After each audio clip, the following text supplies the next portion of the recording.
Pennsylvania and many other states are facing an enormous budget challenge. By some accounts, Commonwealth revenue may be more than $5 billion short of what's needed to cover expenses over the next couple of years.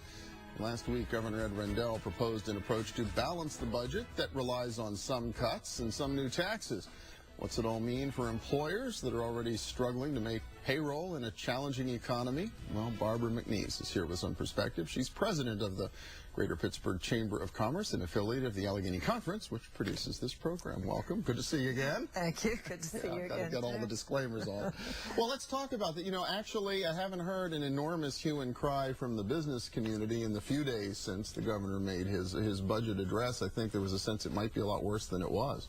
Well, with the deficit, as you said, projected to be close to $5 billion over the next 2 years, I think the anticipation was that there would have to be tax increases to help fill that gap, that personal income tax, business taxes, that there would be a number of those that would be presented by the governor in his budget to increase revenues for the Commonwealth.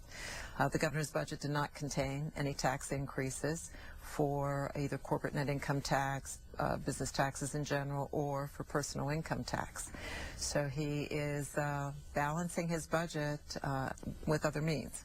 Okay. Other means some new taxes, however, and then some may affect some businesses, right? Right. There are some new taxes, a severance tax on the Marcellus Shale, as well as an additional fee to drill has been suggested. This is this enormous natural gas reserve under the Appalachian Mountains that apparently is a huge opportunity for Pennsylvania. It's a huge opportunity. Pennsylvania is already an energy state. The oil and gas industry contributes a great deal to the economy of the Commonwealth of Pennsylvania. This is a new opportunity to have energy become even a more important economic generator in our community. That being said, the last thing you want to do is tax something that is a new opportunity, an industry that really is just being developed and hasn't grown or matured yet. So you want to do everything you can to help that industry get started here.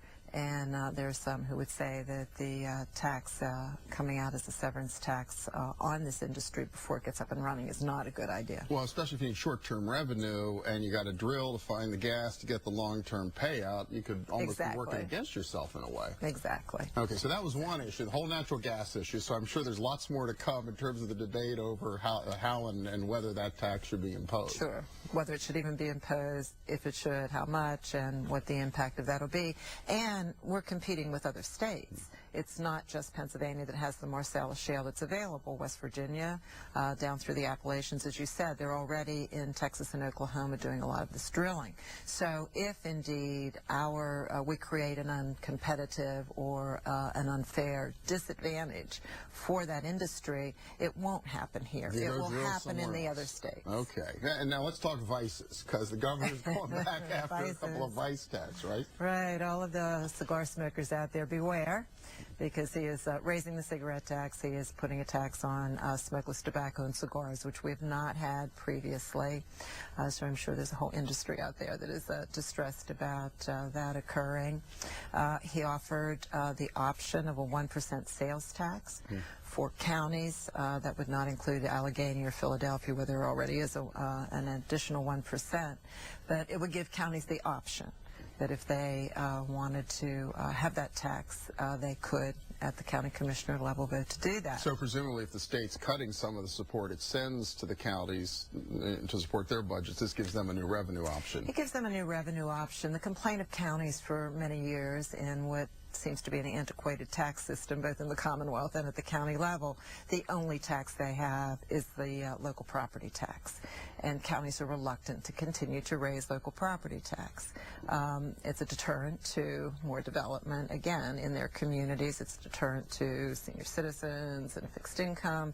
So they really wanted another opportunity to be able to generate revenue within their counties, especially if they have to pick up some of the human service programs that the state has lined out and may not any longer fund. Part of the design of the 1% would be that the counties would keep a portion, cities would get a portion, municipalities, some would go back to the state. There could be a formula in there that would permit you to lower property taxes if you were doing a sales tax. So I am sure that that is a conversation that will go on among the County Commissioners Association, the League of Municipalities, League of Cities. They'll determine whether they think this is something that they want to support. Only a few seconds left, and I guess that's an issue that's going to drag on a bit. And I guess this is not the last word on the budget. This is not the last word. People have to keep in mind this is the first step in the process. The governor presents his budget. Many of the legislators, legislative leadership, constituents, there'll be budget hearings. All of the different committees at the state level that will have budget hearings, all of the constituents that will be able to weigh in on what's been cut, what needs to be put back in. So June 30th, we're always supposed to have a budget. That has not occurred the last number of years. I would not anticipate that it might not occur this year either if there's some real tough decisions to make. All right, Barbara McNees from the Greater Pittsburgh Chamber. Thanks a lot. And when we return, the battling baristas create the perfect cup of coffee right here in our region. Stay with us.